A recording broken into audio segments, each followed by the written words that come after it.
Et bonjour tout le monde, voici une nouvelle vidéo, toujours dans le cadre des enseignements spirituels, d'un partage que je souhaite le plus informatif possible, pédagogique si possible.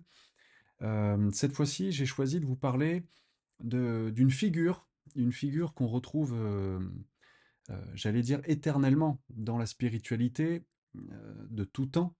C'est la figure du mystique. Et en fait, je prends cet exemple comme un prétexte pour vous donner un aperçu de ce que peuvent être les différentes étapes de l'éveil dans la spiritualité, les différentes marches, les différents champs de conscience, avec leurs caractéristiques, et puis aussi avec les écueils, on va dire les écueils propres à chaque étape de cette ouverture de conscience. Mais c'est vrai que le point central de cette vidéo va être la figure du mystique, l'attitude mystique, le mysticisme. Et pour faire apparaître en fait une chose importante, qui est quelque chose que vous avez déjà entendu de nombreuses fois à travers peut-être d'autres vidéos, dans des livres, chez des enseignants, mais ce qu'on appelle la fausse lumière, et qui en fait est ni plus ni moins que la lumière de l'astral. Alors je vais essayer d'expliquer tout ça, de le démystifier, hein, sans mauvais jeu de mots, pour vraiment le mettre à la portée de tout le monde et essayer de vulgariser l'ensemble. Alors je rappelle quand même que vulgariser, c'est pas un gros mot, hein. Quand on vulgarise, c'est pas pour désacraliser les choses, c'est ni plus ni moins que les rendre accessibles. J'aurais pu dire aussi faire en sorte que tout ce qui est ésotérique devienne exotérique, hein. Faire sortir de la sphère intérieure, cachée, vers le domaine externe, vers le monde visible. Alors, on va commencer tout de suite.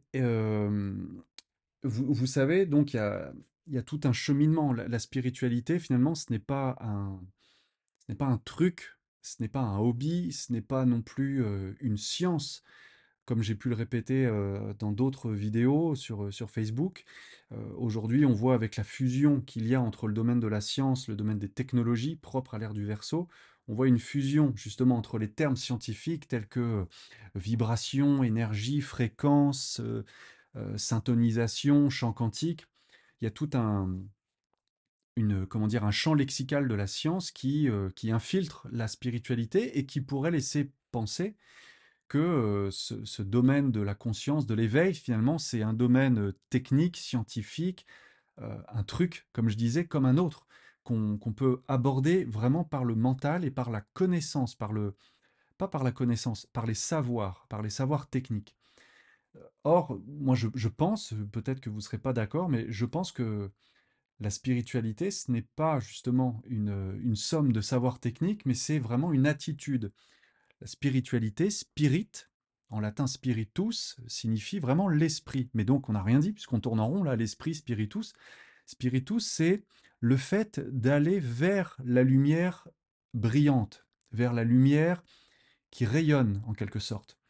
Donc la spiritualité, c'est un chemin, hein. Ce n'est pas une fin en soi, ce n'est pas un outil qu'on va utiliser pour alléger ses souffrances ou pour atteindre un état d'abondance ou de prospérité. La spiritualité, c'est un chemin. Et de ce point de vue-là, en tout cas c'est mon point de vue, la spiritualité, philosophie et sagesse ne font qu'un. On utilise des mots différents parce que c'est une autre manière d'aborder le sujet, de le décrire, mais en profondeur, en vérité, on ne parle que d'une même chose, c'est-à-dire on parle de sagesse, donc de l'intelligence du cœur. On parle de philosophie, donc comment dire, l'amour de la sagesse. Et spiritualité, donc on parle de la vie de l'esprit en soi. Donc c'est ce que je veux vraiment vous faire apparaître et partager avec vous, c'est cette idée que, premièrement, la spiritualité est un chemin, c'est un état intérieur, un état de conscience si vous préférez. Et ça me paraît important de le rappeler pour la suite parce que vous allez voir que finalement, si on ne fait que plaquer des mots en parlant d'état vibratoire, de champ vibratoire, de fréquence, tous ces mots très à la mode, très en vogue, on ne plaque que des termes sur des états de conscience, sur des états d'âme intérieurs. Ça peut donner l'impression qu'on a beaucoup de savoir, qu'on en a plein la tête, qu'on a lu beaucoup de livres, qu'on a écouté beaucoup de conférences, qu'on a suivi beaucoup de maîtres, qu'on a fait beaucoup de voyages à travers le monde, donc on est capable comme ça de sortir un ensemble de termes sud-américains, indiens, hindouistes ou peut-être même de la Kabbale, ok? Donc on montre qu'on est un beau dictionnaire sur pattes, mais la profondeur, la vraie profondeur, c'est cette connaissance intérieure que l'on a de soi, c'est-à-dire la connaissance que l'on a de nos états d'âme, de notre psychisme. Je le répéterai jamais assez, le psychisme, ce sont vos états de conscience mentaux, enfin mental, émotionnels, énergétiques, physiques.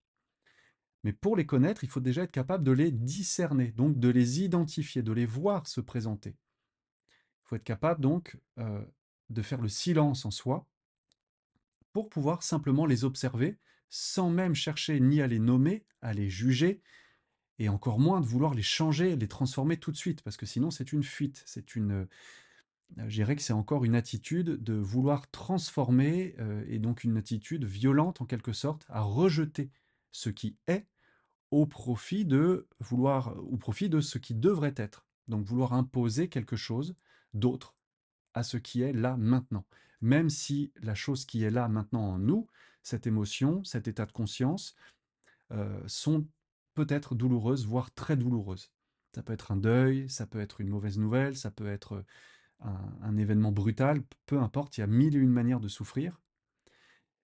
Mais justement, la spiritualité en tant que chemin, dans ces moments-là, euh, ne va pas intervenir comme un bidule, comme un truc, comme une astuce pour, comme par magie, faire disparaître ces souffrances, mais la spiritualité va être là pour éclairer ce chemin que l'on parcourt, et c'est un chemin qui est fait aussi de souffrance, en effet.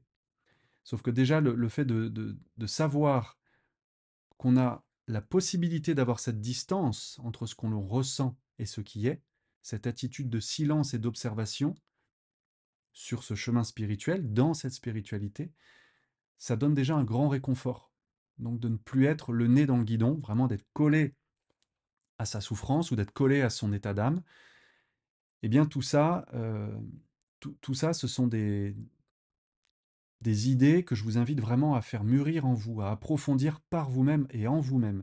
Parce que ça, c'est à mon sens, bien sûr, c'est mon idée, mais c'est vraiment la quintessence de la sagesse, de la spiritualité.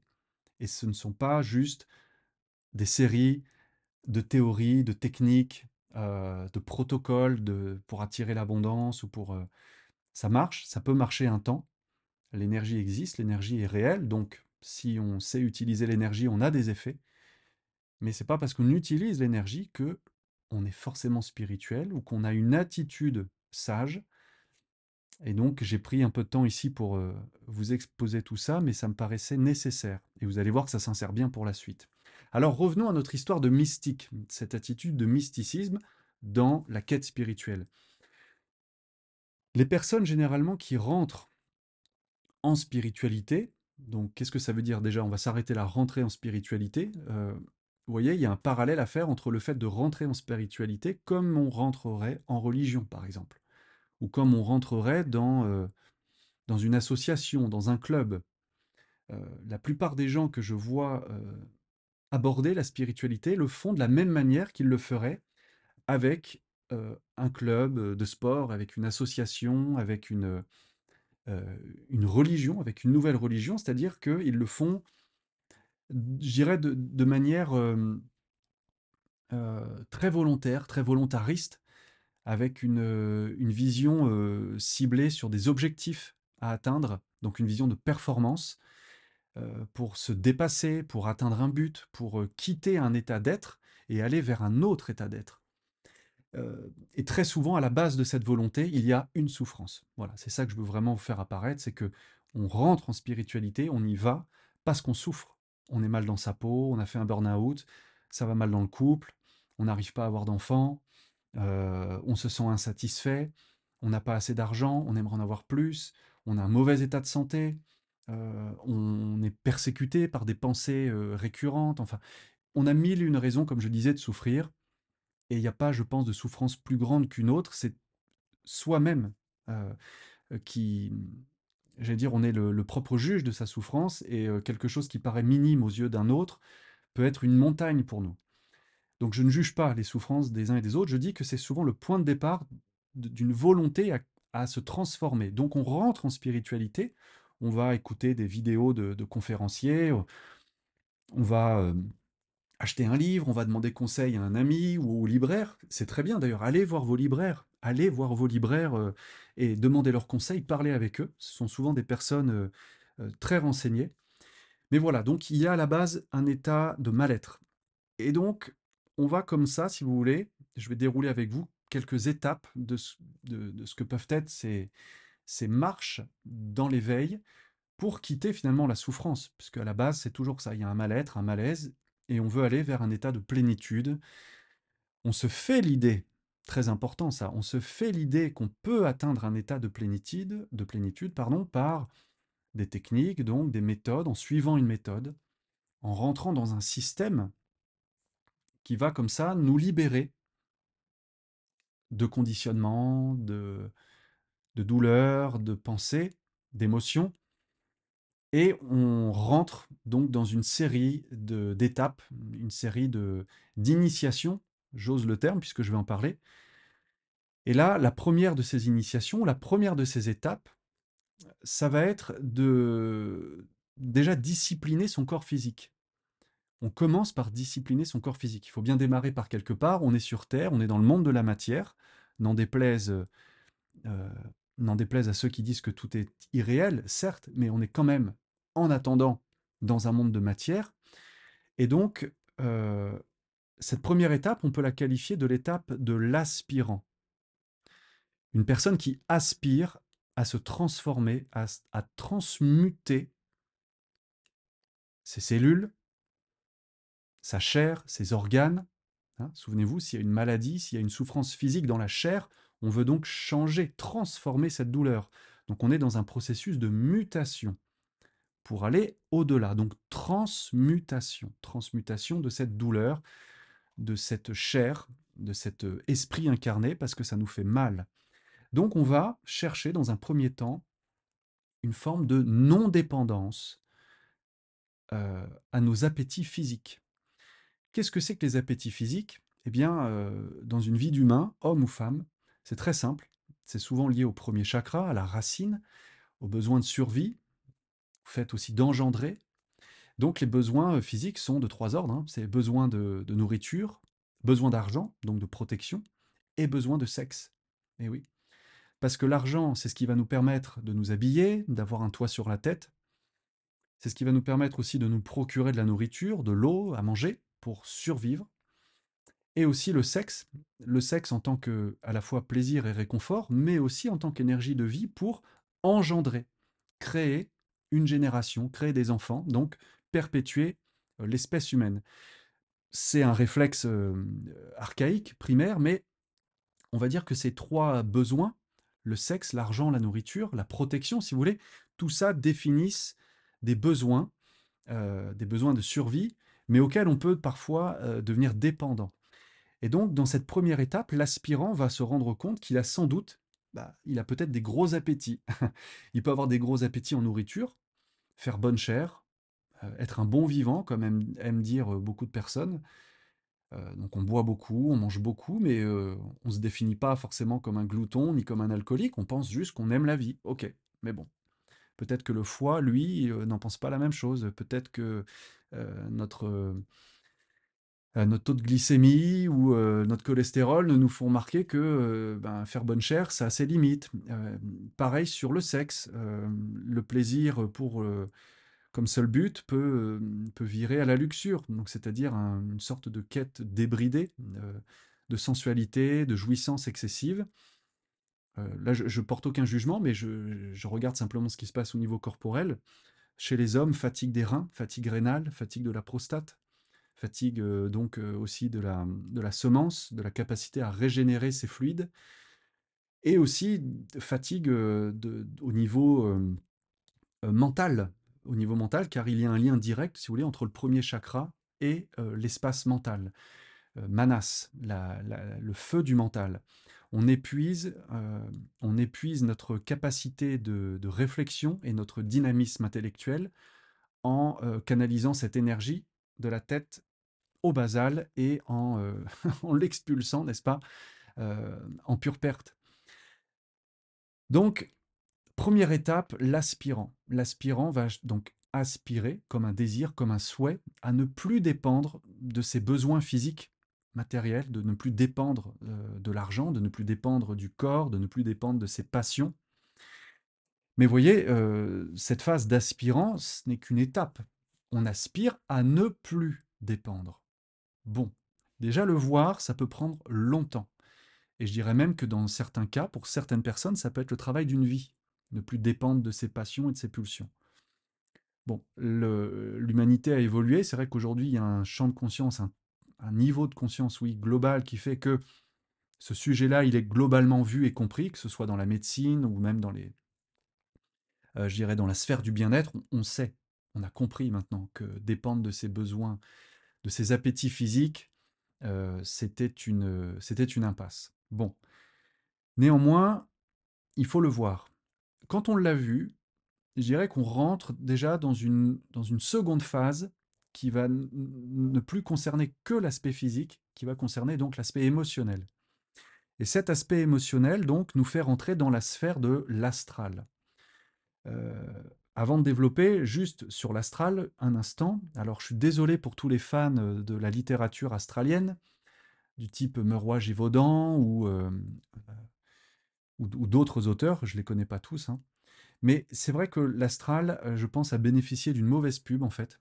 Euh, il a bénéficié d'une pub, voilà, on va dire ça. Ça a bénéficié d'une grande pub, d'un coup de projecteur depuis environ 40 ans, ouais, au moins 40 ans, voire même 50, avec tout, bah, justement, toute cette découverte, cette redécouverte des mondes invisibles. Mais si vous voulez, l'astral est gorgé, l'astral est un domaine euh, c'est un domaine de mort, il faut comprendre ça. Je vais commencer par là. L'astral, c'est un domaine de mort. C'est pas un domaine vivifié par l'énergie de vie, par la source. C'est un domaine qui relève du rêve, de l'abstrait, de l'invisible.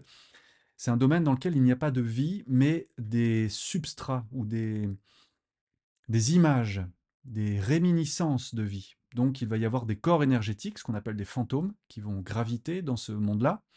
Et c'est pour ça qu'il y a beaucoup de médiums, de psychic, comme on dit en anglais, mais des médiums qui voient l'astral et qui proposent leur service pour parler au monde des morts, parler avec les esprits. Bon, je ne vais pas m'étendre là-dessus, c'est pas mon sujet et je veux pas porter de jugement sur le travail de ces personnes-là. Mais il faut comprendre que l'astral n'apporte rien en réalité. On pense que ça apporte des informations, mais ce ne sont pas des informations au service de la vie. Ce sont souvent des communications fermées qui n'ouvrent pas sur des expansions de conscience, mais qui nous font tourner en boucle, soit sur des mémoires du passé, parler avec ses ancêtres, parler avec les membres de sa famille, parler avec des grands êtres disparus, parler avec des maîtres ascensionnés ou disparus, peu importe. Ça nous ramène toujours dans des boucles karmiques liées au passé, donc c'est très involutif, et c'est plutôt mortifère en réalité. Donc, s'il faut développer, si vous avez envie que je développe des choses, laissez-moi des commentaires, dites-moi ça m'intéresserait, et je pourrais revenir plus en détail selon vos réactions. Mais là, je ne vais pas aller plus dans l'astral.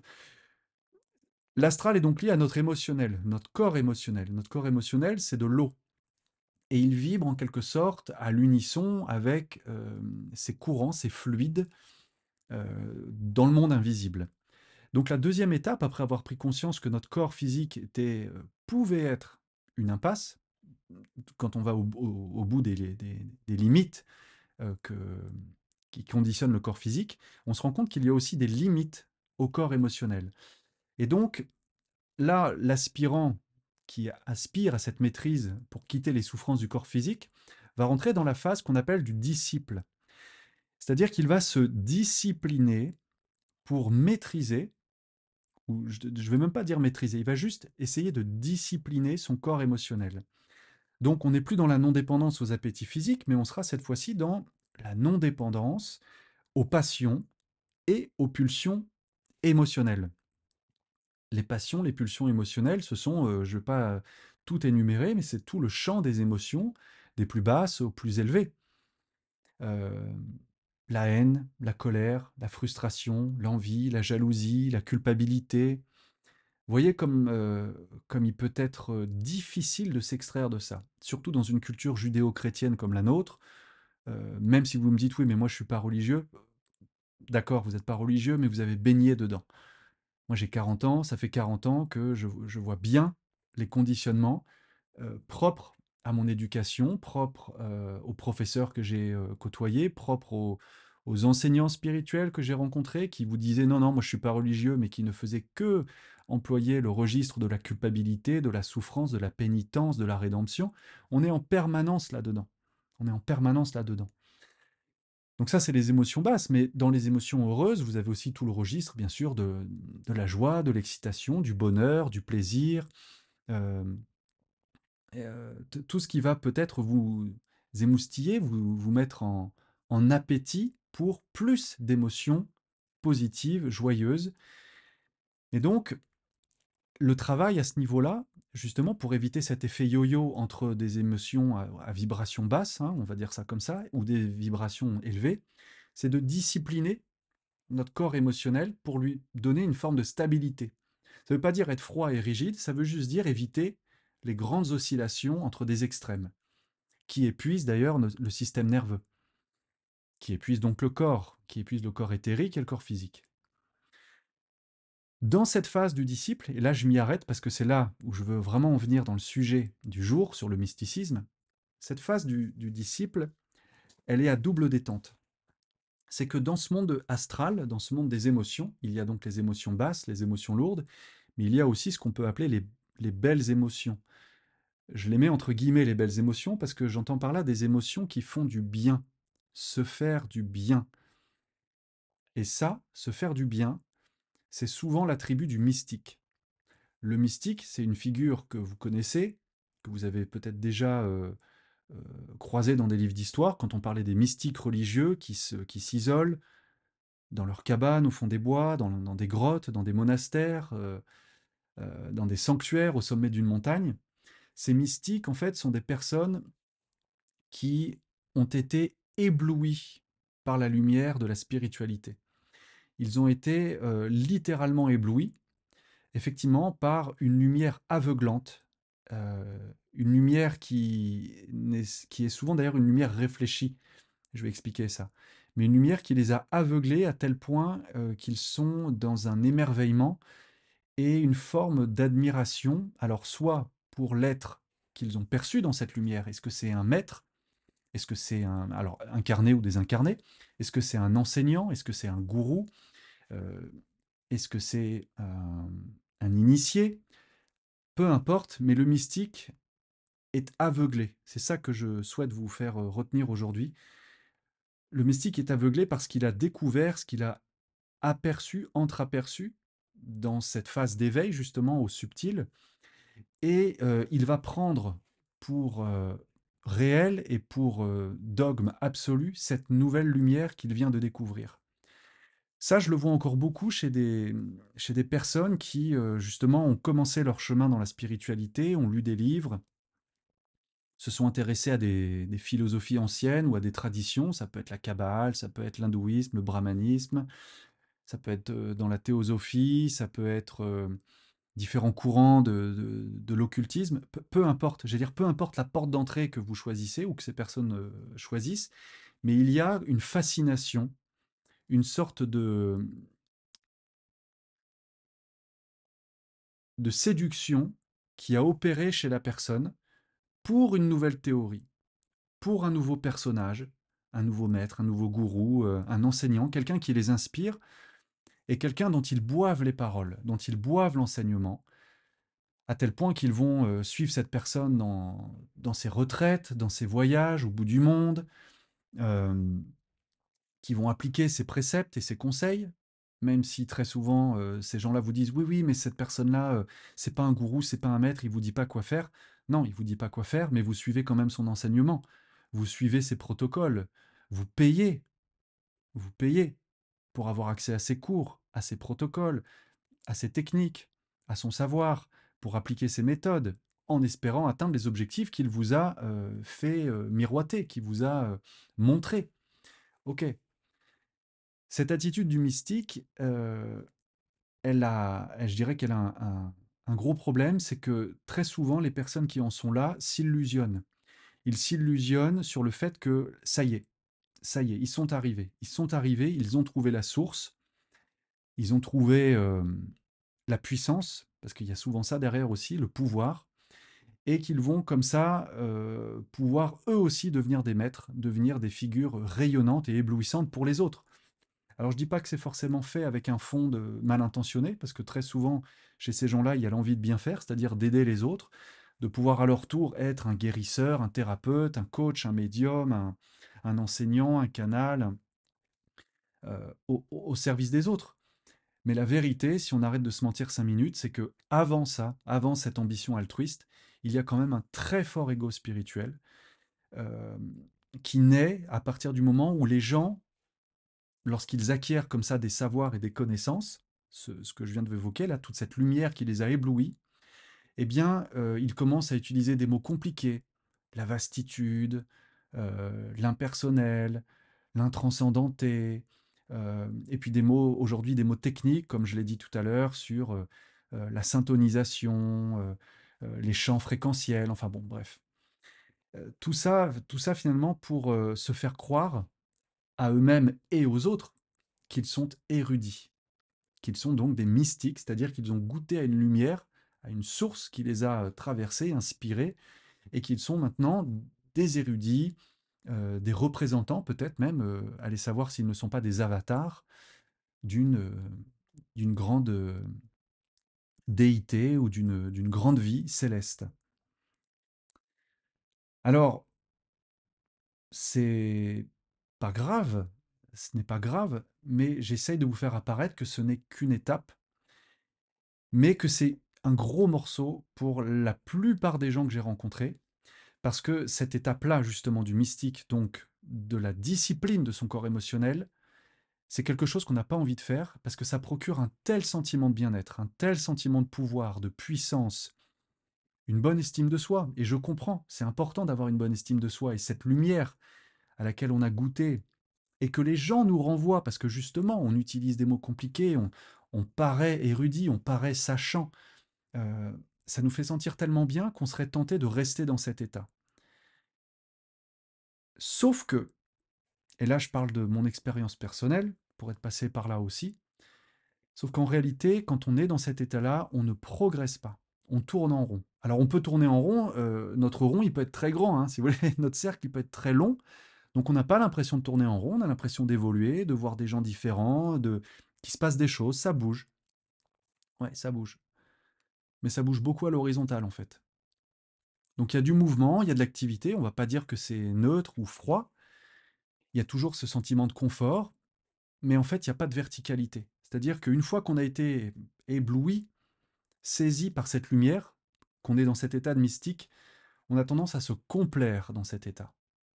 Et cette complaisance, elle amène une forme de paresse, une forme un petit peu de paralysie de l'esprit. Ça paraît contradictoire ce que je dis, je sais, mais si vous gardez bien en tête que là on est dans le domaine de l'émotionnel, vous devez comprendre que l'émotionnel peut vous amener à croire beaucoup de choses. L'émotionnel peut vous faire croire que vous ressentez des grandes choses, que vous ressentez le contact de grandes présences, de grandes vies, de grandes divinités. Mais ça, c'est l'astral. L'astral, c'est un monde invisible, subtil, très fort, qui a un magnétisme, qui exerce un magnétisme très fort, notamment sur des personnes sensibles, mais aussi sur des personnes faibles d'esprit. Parce que ce qui va vous permettre justement de sortir, d'échapper à cet astral, lorsque vous voulez vous élever, passer les marches successives, non-dépendance physique, non-dépendance émotionnelle, bah, ça va être non pas l'attraction à l'émotion, mais l'attraction au mental, à la maîtrise du mental. Donc c'est ça qui me fait venir maintenant à ma troisième partie, c'est que ce mystique, qui malgré tout cherche à discipliner, à se discipliner, eh bien il va devoir se transformer encore. Et pour se transformer encore, après avoir appliqué la non-dépendance aux appétits physiques, la non-dépendance émotionnelle, aux passions et aux pulsions, il va rentrer dans ce qu'on appelle la phase de la maîtrise. Et cette phase de la maîtrise, eh bien, elle concerne plus spécifiquement l'aspect mental, justement, manas, ce qu'on appelle le manas, donc le mental.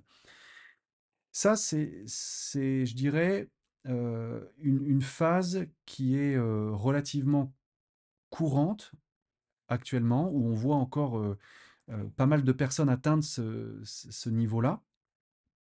Et dans les traditions, on parle souvent de la maîtrise. Donc, on dit maintenant un peu abusivement que ce sont des maîtres. Je dis abusivement parce que là encore, vous voyez que parler de maître, tout de suite, ça évoque des choses extraordinaires, des choses très mondaines aussi. Être un maître, ça fait rêver. On veut être maître Reiki, maître Lao Tzu, maître dans une discipline, parce que bah, forcément, ça glorifie, ça fait du bien à l'ego, on se sent important, on sent qu'on a du pouvoir. C'est vrai, et puis il faut dire aussi que notre culture universitaire, elle encourage ça avec les masters, la maîtrise. Hein. Donc on veut calquer, si vous voulez, une réussite spirituelle avec une réussite universitaire, professionnelle et sociale. Donc j'utilise les mots avec prudence, mais il est vrai que cette troisième marche, elle aurait pour finalité de vous amener à la maîtrise, mais à la maîtrise de quoi? Maîtrise de quoi? Pas à la maîtrise des secrets de l'univers, pas à la maîtrise des pouvoirs de je ne sais pas quelle origine, à la maîtrise de votre ego, la maîtrise donc du non-soi. Si on part du principe que le soi, dans sa totalité, c'est notre corps physique, notre corps émotionnel, mental, notre âme, et toute notre partie spirituelle transcendante, le non-soi, par opposition mais complémentaire, on va dire que le non-soi, c'est le reflet. Donc c'est l'ego spirituel, celui qui se prend pour quelqu'un, celui qui s'identifie à son corps, à ses émotions. Donc la maîtrise, cette troisième étape, c'est celle qui va passer donc par le mental, par la clarté mentale, le fait de voir à travers l'illusion, le fait de voir ses schémas mentaux, le fait de voir ses programmations, ses faiblesses émotionnelles, ses faiblesses physiques, ses passions, ses obsessions. Donc cette maîtrise, euh, elle est là, je dirais, elle arrive, elle intervient. Alors souvent après un cheminement, hein, c'est pas quelque chose qui se fait du jour au lendemain, vous l'aurez bien compris. Ça peut être le travail d'une vie pour certains. Pour d'autres qui ont déjà vécu ça dans d'autres vies, ça peut être une redite, donc ça peut aller plus vite, mais quand même, euh, il y a souvent des étapes majeures qu'on ne peut pas sauter. Il y a un temps incompressible avant d'arriver à certains paliers. Et c'est d'ailleurs souvent des étapes par tranche de 7 ans. Et ça, c'est lié au cycle des planètes, à certaines planètes. Donc il y a des étapes majeures qui n'interviennent pas avant l'âge de 21 ou 28 ans, avec Saturne. Et puis il y a d'autres étapes qui interviennent plus tard, entre 35 et 42 ans, ou entre 42 et 49 ans. Et au-delà, bien sûr, ça ne s'arrête pas là, mais je vous donne juste des repères pour que vous ayez cette idée en tête. Mais donc la maîtrise, eh bien, c'est ce moment où on est maître de soi-même. On se contrôle. On ne se laisse plus aller à des épanchements émotionnels, on ne se laisse plus aller à des accès de colère, de violence ou des besoins irrépressibles du corps. On a vu, par cette clarté mentale, on a vu les limites de sa personnalité, de son ego personnel. On est sorti de cette phase de l'éblouissement du mystique, où on croyait avoir tout vu, tout compris, tout ressenti. On se rend compte qu'en fait, au-delà de cette lumière, qui est une fausse lumière ou une lumière limitée, il y a plus grand que soi. Et c'est ce moment où l'on va rentrer.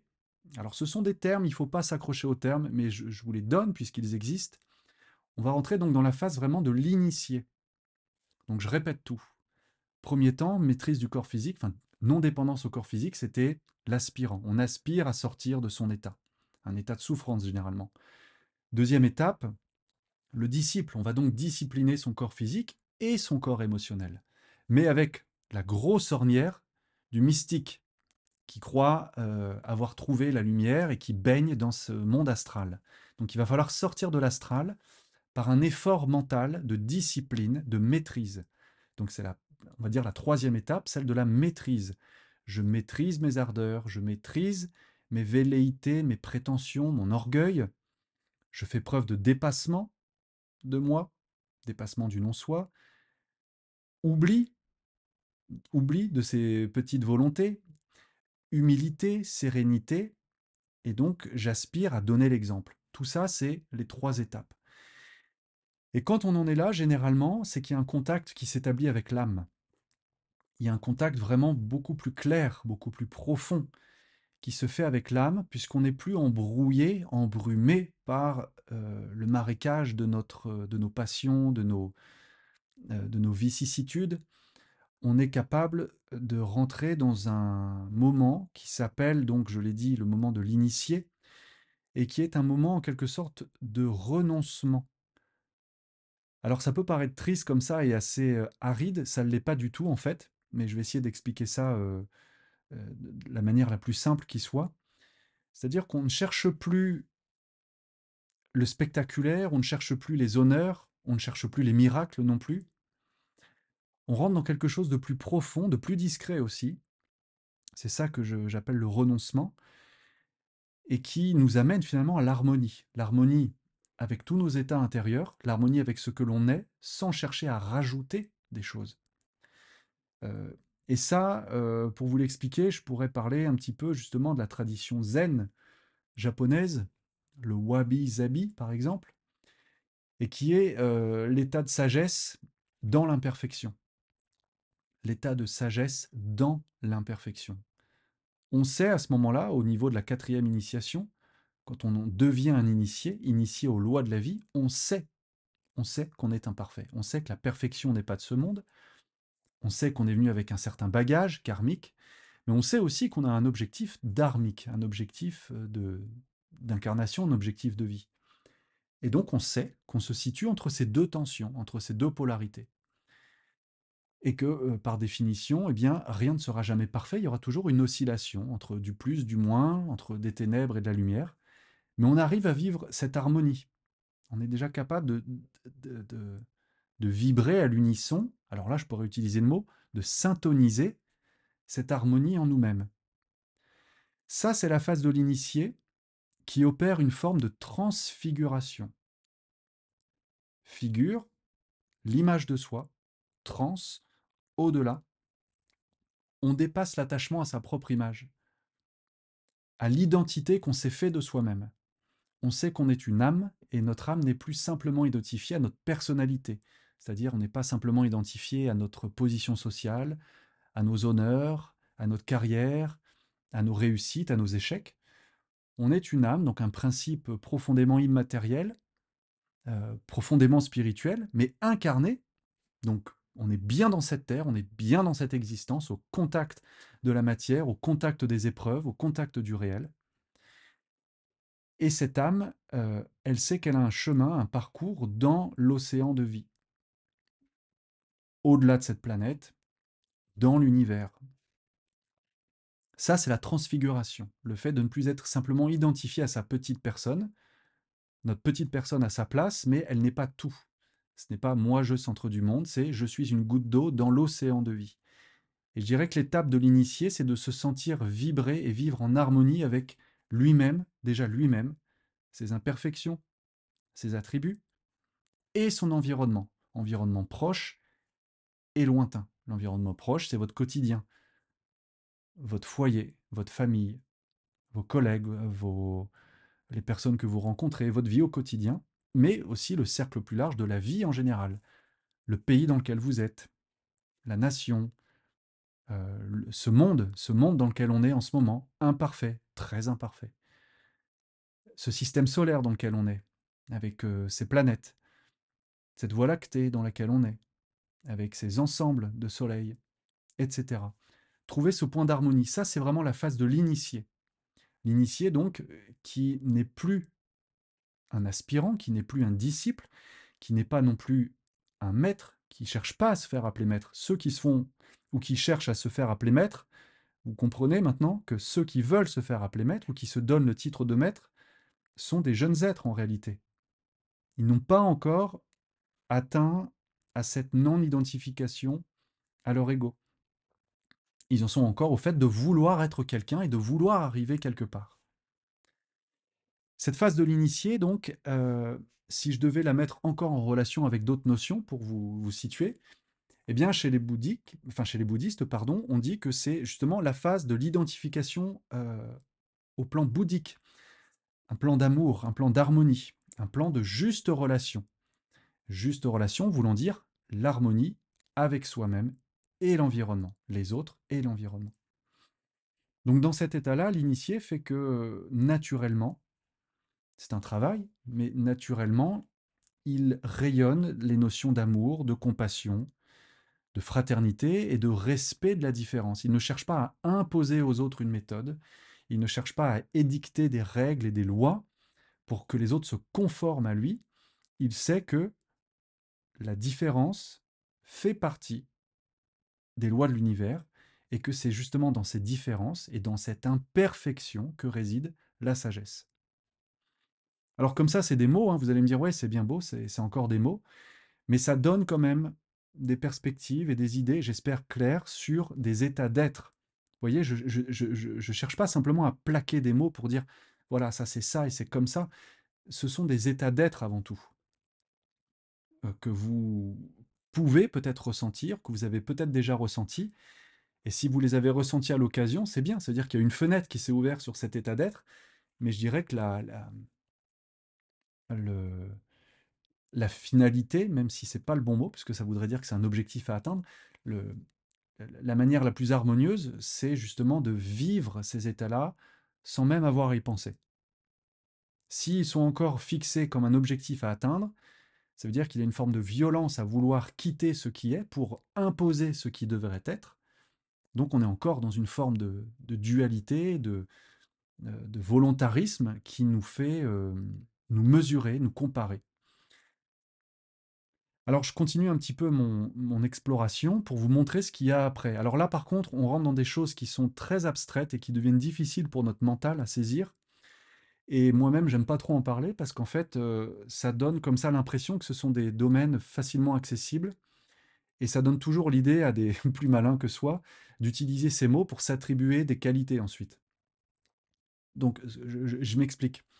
Au-delà de la quatrième étape ou de la quatrième initiation, l'étape donc de l'initié, cet état de Bouddha intérieur en quelque sorte, de sagesse, d'harmonie, il y aurait, je mets ça au conditionnel, il y aurait dans l'échelle des valeurs un autre plan qu'on appelle le plan atmique, Atma, le mental cosmique.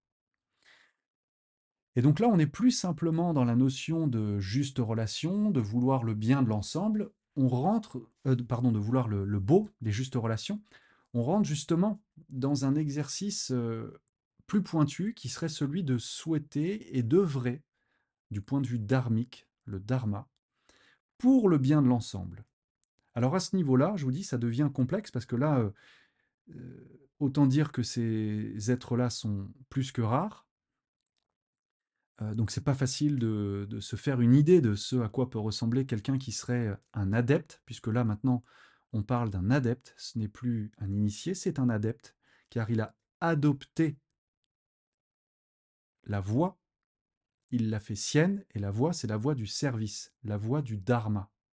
On a quitté le karma, on l'a intégré. Alors on l'a quitté pas parce qu'on a tourné le dos, enfin les talons et claqué la porte du karma, c'est qu'on l'a vécu, on l'a accepté, on a vécu avec, donc on l'a transmuté, transformé, transfiguré, de telle sorte qu'on est maintenant adepte de la loi de la vie, et on sert la vie, donc on la sert pour mettre en œuvre notre dharma, notre mission de vie. Et cette phase de l'adepte, eh bien, on dit que c'est celle de la résurrection de l'esprit en soi. Résurrection de l'esprit. Vous voyez, on n'est jamais sorti des mots religieux. C'est fatigant à la fin, mais on utilise les mots qu'on a. Donc ils sont imparfaits, mais je vais essayer de les faire parler simplement. La résurrection de l'esprit, ça veut dire, c'est cette forme de deuxième naissance en quelque sorte. C'est l'esprit avec un E majuscule, Atma, l'esprit cosmique, le mental cosmique. C'est-à-dire que vous avez tellement fait peau neuve de votre ego, de votre personnalité. Ça ne veut pas dire que vous les avez abandonnés, qu'il n'y en a plus, ils sont là, mais vous les voyez tout petits, loin. Voilà, vous savez qu'ils sont là. À l'occasion, vous y retournez pour faire une petite crise de personnalité ou d'ego, mais ça dure jamais longtemps parce que vous le savez, vous le voyez, vous n'êtes plus identifié à ça. Euh, donc ce mental humain, ce mental personnel, n'occupe plus le premier plan. Vous êtes dans la notion d'harmonie avec ce qui vous entoure, Et cette notion d'harmonie fait que votre lotus intérieur, votre joyau, est ouvert. Et s'il est ouvert, eh bien c'est qu'il est ouvert à quelque chose d'autre, qu'il peut recevoir. Et il reçoit donc les impressions du mental cosmique, de cette conscience universelle, si vous préférez. Et ça, c'est très Verseau, justement. On est dans l'ère du Verseau. Je trouve que c'est un parallèle qui se marie bien ici. Ce mental universel, ce savoir universel, cette conscience planétaire, euh, c'est une manière de s'extraire de soi, de s'extraire de sa petite personne pour s'ouvrir à plus grand que soi. Et donc, dans ce moment de résurrection de l'esprit, eh bien, en fait, on entre en action participative au bien de l'ensemble. On n'est plus dans le schéma se servir, pardon, asservir, se servir. On est dans la démarche, on a adopté, on est adepte, on a adopté la démarche du service. On sert. On sert parce qu'on est imprégné de ce mental cosmique qui, je dirais, n'a que pour seul objectif de participer au bien de l'ensemble. C'est dur à comprendre quand on voit l'état de notre monde, on se dit qu'il y a une nouille dans le potage, mais en réalité, c'est le mental humain qui bloque. C'est le mental humain qui fait obstacle à cette notion d'harmonie. Le mental humain avec ses passions, avec ses pulsions, euh, et tout le reste. Donc vous voyez, cette phase de l'adepte, on rentre dans ce qu'on pourrait appeler déjà la cinquième initiation, qui nous fait rentrer dans un mental qui nous dépasse de très très loin. C'est déjà très abstrait. Certains disent que c'est le moment où on est aspiré dans le mental de Dieu, si on aime parler de Dieu, mais ça nous met là encore en écho avec des notions religieuses, donc ça nous enferme à nouveau dans un système, c'est encore limitant.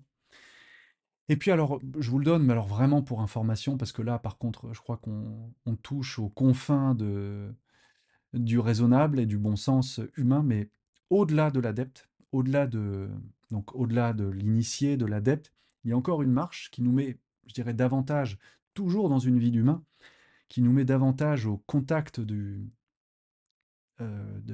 spirituel. Ce serait donc une sixième marche, une sixième initiation en quelque sorte, celle où l'adepte a servi, il a participé au bien de l'ensemble, il a fait donc acte de service et d'unité avec l'univers, en quelque sorte. On rentre cette fois-ci dans le champ de la monade, un mot qu'utilisaient les Grecs, la monade, ça veut dire amande en fait, la monade, mais c'est cette mandorle, si vous voulez, en quelque sorte, cette capsule dans laquelle est contenue notre parcelle d'esprit. La monade, ce serait vraiment la pureté, la notion de pureté qui vitalise, vivifie tout ce qui est, tout ce qui existe. Euh, et donc, à ce moment-là, l'adepte, la personne qui a servi en accomplissant sa mission de vie, elle est vraiment ce que l'on pourrait appeler un serviteur, un ou une. Hein, c'est pas genré à ce niveau-là, vous vous doutez bien. Le serviteur, ça veut dire que il n'y a plus aucune forme d'identification à soi, c'est-à-dire à mon dharma, mon chemin de vie, euh, tout ce qui serait de l'ordre de la personnalité ou de la personnalisation, y compris d'un service qui dépasse l'ensemble.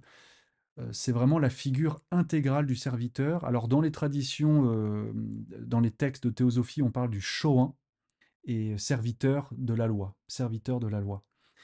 Donc là, on rentre dans un domaine, je vous dis, qui est, je pense, bien trop éloigné pour nous pour le cerner, l'identifier, mais c'est en quelque sorte une forme de fusion totale avec l'esprit.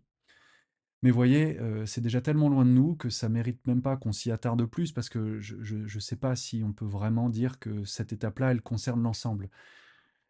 L'ensemble des personnes, et je reviens maintenant, on quitte les hautes sphères pour revenir à des sujets plus terre à terre, l'ensemble des personnes qui aujourd'hui sont soit thérapeutes, guérisseurs, praticiens en énergétique, médiums, ou qui simplement s'intéressent au domaine de l'énergie, du soin, de la thérapie, de la spiritualité, très souvent, là je parle d'expérience personnelle, toutes les personnes que j'ai rencontrées sont très souvent des âmes qui s'éveillent, qui sont en phase d'éveil et qui sont aveuglées ou attirées, on va dire, par la lumière, voire aveuglés par elle, qui pensent avoir atteint un stade élevé, euh, qui récitent comme ça des mots, des formules, des phrases toutes faites parce qu'ils ont lu des traités de sagesse ou ils ont lu des traités scientifiques slash ésotériques. Donc ils vont vous dire que telle vibration correspond à tel état de conscience, etc. Ok, mais toutes ces personnes, l'ensemble, la vaste majorité de ces personnes sont des gens qui, on va dire, naviguent entre la première et la deuxième marche, finalement, entre la non-dépendance physique et la non-dépendance aux émotions, à l'astral. Car la plupart des personnes ne se rendent même pas compte qu'elles sont, j'ose le mot, prisonnières ou prises, en prise, elles sont aux prises avec l'astral, avec les entités de l'astral, avec la fausse lumière de l'astral, parce que ça leur fait du bien. Donc, elles oublient leurs souffrances, elles oublient les douleurs qui, dans un premier temps, les ont poussées à entrer en spiritualité.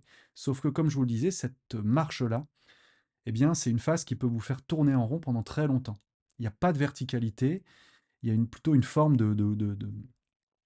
comment dire, d'affectivité pour soi-même, où on se fait du bien, on se fait du bien en étant entouré de sa communauté, de sa commu, comme on dit souvent, hein, salut la commu. Oui, bah, pourquoi pas. Et si ça va dans le sens, je dirais, d'une évolution à terme, tant mieux.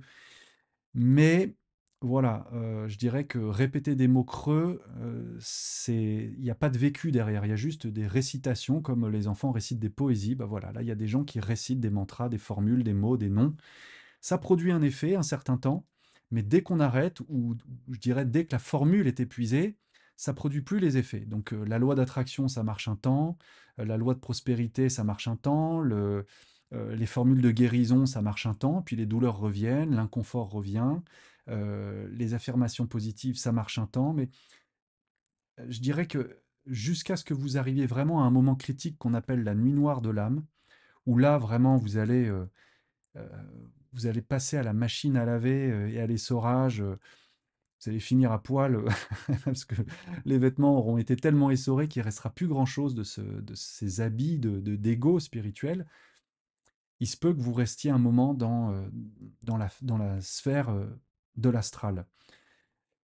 Si je dis ça, c'est pas négatif, c'est pas pour dire bah voilà, vous êtes prisonnier, c'est au contraire pour faire passer l'information parce que le fait de le voir et de le savoir, c'est déjà en prendre conscience. Donc c'est déjà avoir une distanciation et un recul vis-à-vis de cette marche et de cette phase du mystique et donc de la discipline aux émotions. Donc voilà, j'ai fini mon tour d'horizon sur les étapes, ou en tout cas les grandes étapes de l'éveil en spiritualité. J'espère que vous aurez bien compris que la spiritualité, ce n'est donc pas un livre de formules qu'on récite et qu'on applique à l'envie et aux besoins, comme un catalogue de la redoute où on commande ce qu'on veut quand on veut. La spiritualité, j'ai essayé de le faire apparaître, c'est vraiment un chemin et un état d'être, un état d'âme. Et ces états d'âme, il faut, c'est vrai, en avoir conscience, les connaître. Donc là, j'espère vous avoir donné quelques informations qui vont vous permettre d'identifier peut-être des grands moments de ce chemin spirituel. Mais là, dites-vous bien, et c'est ma conclusion, dites-vous bien que sur votre chemin, vous allez rencontrer des personnes qui vont vous aider, qui vont vous apporter une information, qui vont vous apporter un soin, une lumière.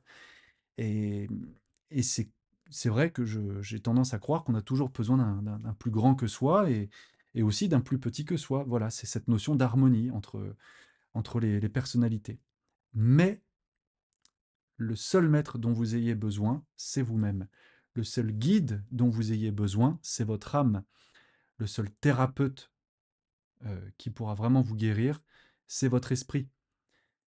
Si vous êtes dans l'idée que un guérisseur aussi extraordinaire, aussi miraculeux, aussi spectaculaire soit-il, va résoudre vos problèmes, vous êtes, je pense, sur la mauvaise voie. Enfin, vous êtes sur une autre voie, qui est la voie eh bien, de la séduction, la voie de la prestidigitation. Vous avez envie d'être séduit, vous cherchez le pouvoir, donc vous allez, comme ça, collectionner des titres, collectionner des expériences. Et si ça vous fait du bien et que c'est ça votre projet de vie, ben j'ai pas à le juger, mais en tout cas, c'est pas ça l'évolution. C'est pas ça l'évolution. Le maître intérieur, il a besoin d'être nourri. Mais avant d'être nourri, il faut donc le discipliner, se maîtriser, pour pouvoir être un initié et s'ouvrir à son vrai potentiel sur son chemin de vie, servir la vie, donc entrer dans son dharma. Je vous en prie, laissez-moi des commentaires, des questions, comme ça me permet d'avoir vos retours et de savoir sur quoi vous voulez que j'intervienne, si vous avez envie d'avoir plus d'informations. Donc n'hésitez pas voilà, à partager la vidéo autour de vous et à me laisser des commentaires. Et je réponds facilement en plus aux questions. Je prends le temps de le faire parce que je sais qu'on est toujours très heureux de pouvoir poser ces questions à une personne qu'on écoute et d'avoir des compléments de renseignements. Donc n'hésitez pas et je vous dis à bientôt dans tous les cas. Salut. Et j'ai oublié de vous dire, page pub, la réclame comme on disait avant. Je vous invite aussi, si vous m'écoutez seulement sur YouTube, à aller voir ma page Facebook. Je sais, Facebook c'est has-been, je sais, je suis pas au top là-dessus, mais je fais de mon mieux pour communiquer sous différents formats. Donc allez voir ma page Facebook, Johan Vidor, parce que j'y diffuse beaucoup de contenu vidéo, mais dans un autre format. Là sur YouTube, je fais volontairement des formats longs, beaucoup plus pédagogique, avec des incrustations, des choses comme ça. Sur Facebook, j'essaie au contraire d'avoir des interventions plus courtes, entre 5 et 10 minutes, des shorts aussi, d'une minute 30, mais toujours avec la même idée d'être pédagogique et informatif sur la spiritualité pour démystifier le sujet et tenter d'y apporter un peu de clarté et mon expérience. Donc, allez voir si vous en avez envie. Je vous invite à aller jeter un œil à mon profil, Johan Vidor. Sur Insta, je crois que c'est pareil, vous me retrouvez sous le nom Johan Vidor. Et bien sûr, je propose aussi des accompagnements, du coaching, n'est-ce pas? Et ça, c'est sur le site shelven.com /Johan, mais vous avez tout sur shelven.com. Tout s'affichera à l'écran, là, vous le verrez. Donc, regardez tout ça si ça vous intéresse et n'hésitez pas à m'écrire si vous avez des questions ou si vous voulez des précisions sur les modalités d'accompagnement, les soins, les séances, etc. Je vous dis à bientôt et merci pour votre écoute. Salut!